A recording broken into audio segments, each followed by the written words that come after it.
Mesdames et messieurs, c'est toujours un réel plaisir d'être parmi vous.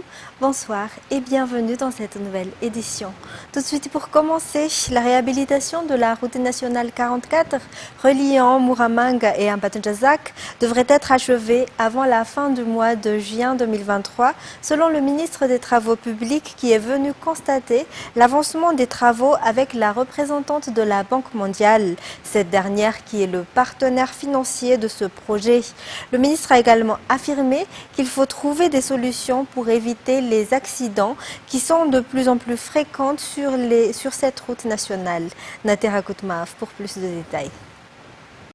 Même si la route nationale 44 est encore en pleine réhabilitation actuellement, les usagers commencent à sentir le changement selon leur dire. Le trajet entre Muramang et Ambatonjazak se faisait en plus de 4 heures auparavant, mais actuellement on peut le faire à moins de 3 heures selon ce chauffeur. Ils sont encore en pleine réhabilitation et on a hâte que les travaux finissent pour pouvoir enfin profiter du bon état de la route, souligne ce chauffeur. Et justement, étant donné que la route nationale 44 est encore en pleine réhabilitation, le ministre des Travaux vient souvent voir l'avancement de ces travaux. Hier, il est venu avec la représentante de la Banque mondiale. Je pense que là, il y a eu quelques progrès, mais il y a encore plus à faire. Peut-être mon collègue Ziad peut ajouter un mot là-dessus. Donc, je pense que ce qu'on a convenu avec et l'entreprise et la mission de contrôle et le gouvernement, c'est une priorité pour nous tous, y compris avec les autorités locales. Qu'est-ce qu'il faudrait faire vraiment pour être sûr que cette route soit terminée? Parce qu'une route à moitié n'arrive pas à atteindre l'objectif économique qu'on cherche. Donc ça, je vous promets que je serai ici de retour encore en septembre parce que je crois que c'est très très important qu'on puisse maintenir le cap, qu'on puisse mettre la pression nécessaire, que ce soit sur l'entreprise, sur la mission de contrôle. Selon le ministre, il est aussi important de trouver des solutions pour éviter les accidents qui sont de plus en plus fréquents depuis l'achèvement des travaux de la première partie de cette RN44. Les retards dans les travaux devront également être rattrapés pour que les travaux soient achevés dans les délais, souligne ce premier responsable des travaux publics. La réhabilitation de cette route nationale 44 devra être achevée avant la fin du mois de juin 2023. En économie, l'accord de coopération entre Madagascar et la société japonaise Japan Tuna concernant la pêche thonière a été renouvelé.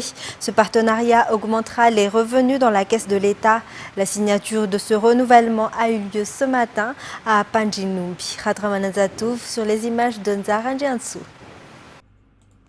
La pêche thonière se pratiquera entre 36 à 40 km au large de Madagascar. Cette pêche nécessite plus d'équipement par rapport à d'autres pêches, telles que la pêche crevettière. Madagascar y collabore avec le Japon depuis de nombreuses années à travers l'entreprise Japan Tuna. Le ministère de la Pêche et de l'Économie bleue a entrepris des réformes dans le domaine de la pêche au thon et la coopération entre les deux parties a également été révisée, notamment concernant la durée du contrat qui a été réduite à 2 ans si c'était 3 ans auparavant. Les outils sont améliorés. Ce nouvel accord qui a été signé ce matin apportera plus d'argent dans la caisse de l'État. Quelques changements par rapport à l'ancien protocole, par exemple, parce que, comme je l'ai dit, nous avons appliqué la nouvelle grille. Si avant le protocole avait duré 3 ans et ce protocole va durer 2 ans, cela va permettre à Madagascar en fait d'évaluer, de revoir s'il y a certains aspects encore du protocole qu'il faudrait bien améliorer, voilà, dans le bon sens, dans l'intérêt toujours des deux parties, bien sûr. Et puis, si vous avez remarqué également, en tout début du commencement de la cérémonie, le maître de séance a annoncé la somme de 1 169 000 $, soit à peu près 4 milliards 676 millions d'arières. Voilà, et c'est pour vous dire en fait qu'il y avait cette augmentation par rapport à l'ancien protocole qui tournait autour de 1 070 000 $ par là. Alors, comme vous avez bien entendu également, les Japonais utilisent des palangriers, des navires palangriers à Madagascar. Et comme ce sont des palangriers, alors là, donc, il s'agit d'une technique de pêche très sélective. Par cet accord de coopération, le Japon aidera également Madagascar à pérenniser la gestion de la pêche thonière. Toujours dans ce volet, le prix du litre d'huile ne devrait pas dépasser les 9 milliards compte tenu du prix sur le marché international qui a connu une baisse selon le ministère de l'Industrie, du Commerce et de la Consommation ce jour. Par ailleurs, la raison de la hausse du prix du sucre sur le marché local réside dans le manque de production sur le marché international lié à la hausse des prix des carburants, toujours selon les explications. Indeniana Martina, Zara Jiansu. À Madagascar, le prix de l'huile et de la farine devrait rester constant compte tenu de la situation sur le marché international, a indiqué aujourd'hui le directeur du commerce intérieur au sein du ministère de l'Industrie, du Commerce et de la Consommation. En effet, le prix d'une tonne d'huile a chuté à $1 000 si elle était à $1 700 en mai dernier. Par ailleurs, le manque de production mondiale est l'une des raisons de l'augmentation du prix du sucre. Si la demande mondiale est de 172 millions de tonnes, seulement 170 millions de tonnes sont actuellement produites. Cependant, la production locale de sucre, qui n'est que de 90 000 tonnes, ne suffit pas aux besoins de la population malgache. Divers facteurs doivent encore être pris en compte avant que le ministère de l'Industrie, du Commerce et de la Consommation procède à nouveau à un plafonnement de prix selon les explications. Et puis, le nombre de passagers qui choisissent des destinations comme Murundav a augmenté de 10 à 20%. Par contre, le nombre de passagers à destination d'Antirabé a chuté de 30% selon les données recueillies auprès d'une gare routière ce jour. Fin de scène à Mireille, Yves Janel. Si auparavant, une voiture par jour partait à destination de Murundav, depuis la période des vacances, cela a été multiplié par 3 pour cette gare routière Sizan-Jefanambudzanar. En général, les vacanciers se sont préparés depuis le début de l'année. Toutefois, cette période est également l'occasion des réunions familiales ou des fêtes de famille. Ces personnes que nous avons rencontrées, par exemple, vont à Antirabé pour des fiançailles et un mariage. Elles profiteront pour s'éloigner de l'agitation de la capitale et de se détendre. La durée de séjour pour les vacanciers est d'environ 1 à 2 semaines et ils font pour la plupart des réservations pour le trajet aller-retour, selon le responsable de la gare routière. Compte tenu de l'augmentation des prix à la pompe, les tarifs ont également connu une hausse. Pour cette gare, le tarif est de 20 000 ariars pour Antirabé, 35 000 ariars pour Fianarantsoa et 55 000 ariars pour Murundav. Toujours en économie, la région de Diana possède des minerais, notamment de l'or dans la commune de Betsik, district d'Ambiloubé. Cependant, la production quotidienne d'or ne se reflète ni dans la vie de la population, ni dans le développement de la commune et de la région. Par conséquent, un atelier a été organisé à Ambiloubé avec la participation de tous les acteurs de l'industrie de l'or. Une réunion qui s'est penchée sur la façon de tracer la route de l'or à Betsik, célèbre depuis l'époque de la colonisation. Environ 894 kg d'or ont été trouvés et identifiés par des membres du comité exécutif de Diana dans la commune rurale de Betsik-Ambiloubé entre 2000 et 2022. Cependant, la source de l'or n'est pas claire. Il y a 200 extracteurs à Betsik, seulement 25 d'entre eux sont légaux. La gabégie, l'intimidation et même les menaces de mort y sont monnaie courante. Il y a aussi ceux qui prétendent connaître des dirigeants et des hauts fonctionnaires. Les communes, les districts, la région et même la population locale où sont exploitées les ressources minières devraient bénéficier des ristournes de l'exploitation. L'or étant une ressource non renouvelable qui doit être gérée à bon escient et exploitée légalement. Lors de cet atelier qui s'est déroulé à Ambiloubé, il a été décidé que le DIN devrait être également appliqué. Par ailleurs, la commune et le KMD devraient contrôler les cartes de collecteurs. Il n'est pas permis de peser l'or la nuit, ni de manipuler l'or en dehors de la ville de Betsik. Il a également été suggéré lors de la réunion de mettre en place une police locale des mines et de mettre en place un guichet unique.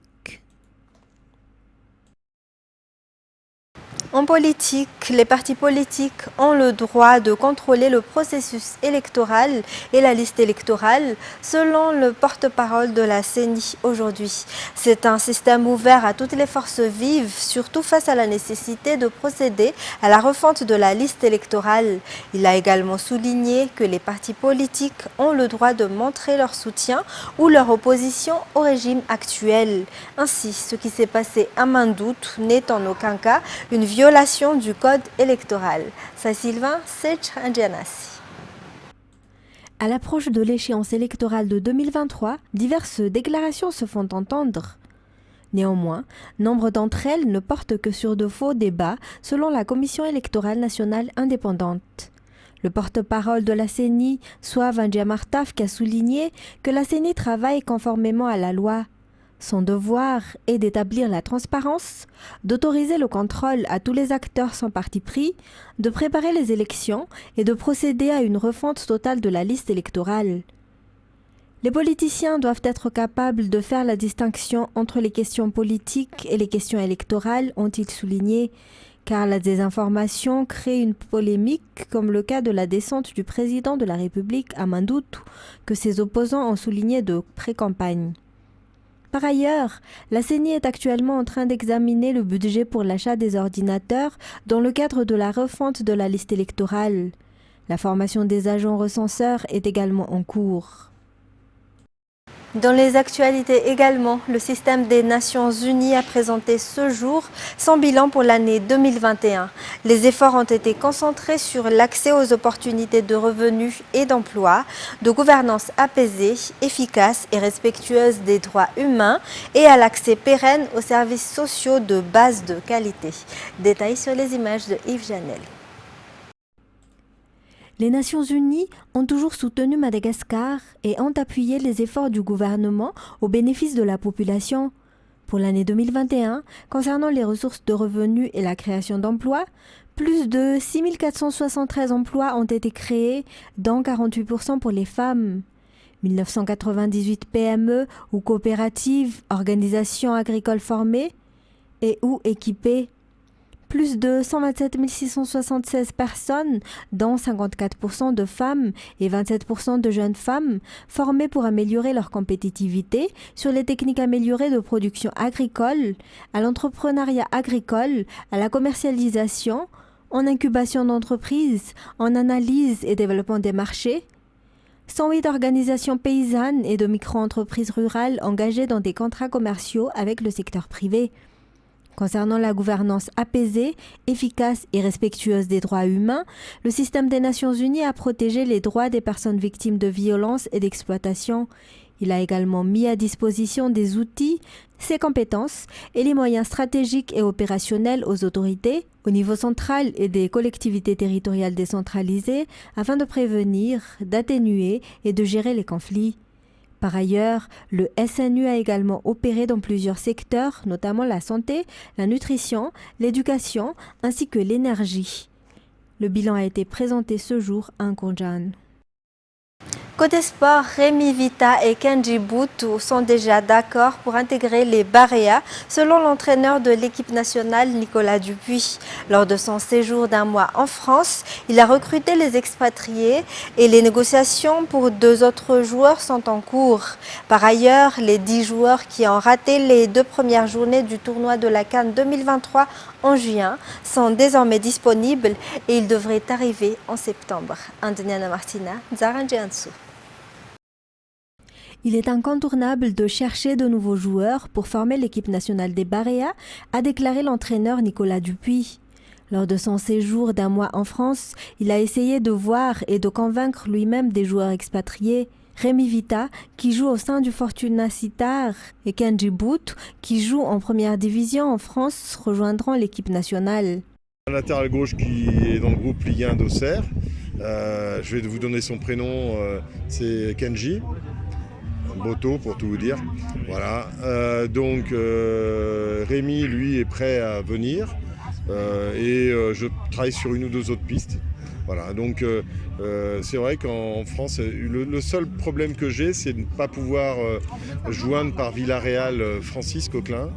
Thomas Fontaine, Romain Métanire, Marco Ilema Irac sont également de retour sur terrain et devraient arriver pour les 3e et 4e journées de la CAN 2023, a précisé le sélectionneur. Donc tout reprend forme normalement et on devra avoir une équipe très compétitive. Alors en septembre, j'anticipe la question, est-ce qu'on jouera ou pas? On jouera, mais est-ce que ce sera dans le cadre des éliminatoires? Je ne pense pas. J'ai le sentiment ou les bruits qui courent qui disent que les éliminatoires vont être poussés peut-être, et dans ce cas-là, on fera 1 ou 2 matchs amicaux. L'équipe sera complète et sera parfaitement préparée pour la prochaine rencontre des Baréens en septembre prochain, comme l'a confirmé Nicolas Dupuis lors de l'inauguration du stade synthétique d'Anousat hier. L'existence de telles infrastructures sont nécessaires et aident à exploiter les talents des jeunes Malagasy, a-t-il souligné. Dans les actualités internationales, les 2 incendies qui brûlent en Gironde depuis plus d'une semaine ont très peu progressé pendant la nuit, selon un dernier bilan publié ce jour. France 24. 9e jour de feu, enfin le soulagement. La mobilisation de tous les instants commence à payer. L'incendie n'est pas fixé, mais il avance beaucoup moins vite. On a pu diminuer l'intensité de ce front de feu qui, maintenant, à l'heure où je vous parle, continue, vit, mais ne dégage pas une énergie énorme et donc n'est pas vraiment complètement actif. Ces pompiers auvergnats venus en renfort ne sont pas en première ligne, mais leur mission est indispensable. Une fois que la lisière sera faite, on va revenir, on va faire aller par aller. Ils sont en soutien à l'arrière et tentent de contenir tous les foyers mineurs, mais qui pourraient devenir dangereux s'ils n'étaient pas traités. Il suffit un courant d'air et puis ça peut repartir, remonter sur les aiguilles qui restantes, sur les pins qui restent dans les alentours, quoi. Ça peut vite monter en feu de cime. La météo, si défavorable ces derniers jours, semble pour la première fois un peu plus clémente. Les vents changeants devraient se stabiliser. Les conditions météo sont un peu moins défavorables qu'elles ne l'ont été depuis le début de cette gestion de crise. Pour une raison assez simple, c'est que d'ailleurs vous le constatez, cette nuit le taux d'hygrométrie est bien remonté. Il y a eu quelques gouttes de pluie, ce qui est assez anecdotique par rapport à la taille de ce feu, mais par contre, et c'est plus important pour nous, une hygrométrie qui est nettement plus forte qu'elle ne l'était les jours précédents. Sur le front des 2 incendies, des arbres sont coupés et la petite végétation est totalement enlevée pour créer des bandes par feu. Les flammes, si elles parvenaient jusqu'ici, n'auraient plus rien à brûler. Nous, on est sur un outil en broyeur lourd de 5 tonnes pour nettoyer en surface sur le sol, pour vraiment qu'on puisse faire un nettoyage propre. Sur la dune du Pilat, par exemple, la végétation dense a été nettoyée, laissant place à une longue bande par feu protectrice. Limiter le chauffage de certains bâtiments, reporter la fermeture de la centrale nucléaire, inciter les entreprises à réduire leurs besoins, Bruxelles a proposé ce jour un plan visant à réduire de 15% la demande européenne de gaz pour surmonter la chute des livraisons russes. France 24. Eh bien, essentiellement, la Commission européenne propose de réduire la consommation de gaz. On prend une moyenne sur les 5 dernières années depuis 2017 et on réduit de 15% la consommation, essentiellement la consommation des entreprises et des institutions publiques pour les ménages dans l'Union européenne seront protégés. Le chauffage des particuliers n'est donc pas menacé. 15%, c'est ce que propose la Commission sur une base volontaire de tous les États membres, avec évidemment le mot d'ordre qui est la solidarité. Il faut gérer la pénurie, c'est ça le principal objectif de la Commission européenne, de manière à pouvoir évidemment passer l'hiver qui arrive et surtout être prêt avec des stocks de gaz relativement remplis, probablement à 80%, c'est les derniers règlements européens, des stocks de gaz relativement remplis pour l'hiver prochain, donc l'hiver 2023-2024. La probabilité d'une coupure totale du gaz russe doit être envisagée, selon la présidente de la Commission européenne, Ursula von der Leyen, et elle affirme que si jamais la réduction volontaire ne se fait pas suffisamment, ou bien si cette coupure de gaz totale survient, il pourrait y avoir un instrument d'alerte. La Commission européenne propose de se voir décerner la possibilité de déclencher cette alerte pour rendre obligatoire ces réductions de consommation. Il y aura par exemple des réductions de chauffage, passer à 19 degrés maximum le chauffage en hiver dans les institutions publiques et les locaux commerciaux, la possibilité aussi de rouvrir des centrales à charbon, la possibilité de prolonger la vie des centrales nucléaires. actuellement en activité. Bref, une série de mesures qui doivent permettre de gérer la pénurie. C'est le mot d'ordre de la Commission européenne. Le Sri Lanka, pays de 22 millions d'habitants, est ravagé par une crise économique catastrophique qui provoque des pénuries d'aliments, de médicaments et de carburant. L'île, qui a fait défaut en avril sur sa dette étrangère de 51 milliards de dollars, n'a même plus assez de devises pour financer ses importations essentielles et espère un plan de sauvetage du Fonds monétaire international. France 24. C'est le premier centre d'oncologie du Sri Lanka. À Colombo, l'hôpital Apeksha accueille chaque jour des centaines de patients atteints de cancer. Mais désormais, leur vie dépend des stocks de médicaments disponibles. Pour le docteur Jayakumaran, la situation est catastrophique. Nous manquons de 5 ou 6 médicaments utilisés pour traiter plusieurs types de cancers, dont le cancer des poumons et celui du sein. Comme les stocks sont limités, nous demandons aux patients de venir une fois par mois, mais certains n'ont pas accès au transport public. Du coup, ils doivent venir avec leurs propres moyens et c'est parfois extrêmement cher pour eux. Du jour au lendemain, des patients ont vu leur traitement s'arrêter. C'est le cas de Deepika, 58 ans. Atteinte d'un cancer du sein, sa dernière séance de chimiothérapie a été annulée.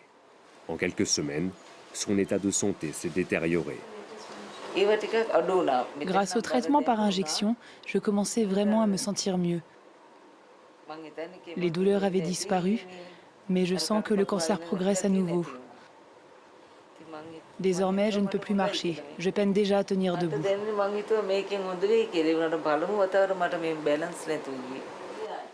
80% des médicaments au Sri Lanka proviennent de l'étranger. Mais faute d'argent, le gouvernement n'est plus en mesure de les importer. Alors des citoyens s'organisent comme Nissal. Pour faire face à la pénurie, ce jeune entrepreneur s'apprête à lancer une base de données en ligne pour mettre en relation pharmacies et patients à la recherche des médicaments de base comme le paracétamol ou l'insuline, de plus en plus difficiles à trouver. Les malades pourront enregistrer leur prescription sur le site. La prescription sera ensuite envoyée aux pharmacies situées dans un rayon de 5 à 10 km et ces pharmacies pourront dire rapidement si elles ont ou non les médicaments. Ces dernières semaines, l'Inde a envoyé plusieurs tonnes de médicaments pour venir en aide au Sri Lanka. Mais selon l'ONU, seule l'intervention de la communauté internationale pourrait permettre au pays d'éviter une grave crise humanitaire. C'est ce qui a mis un terme à cette édition. Mesdames et messieurs, je vous remercie de votre attention. Toute l'équipe de la rédaction vous retrouve dès demain pour de nouvelles actualités. Au revoir.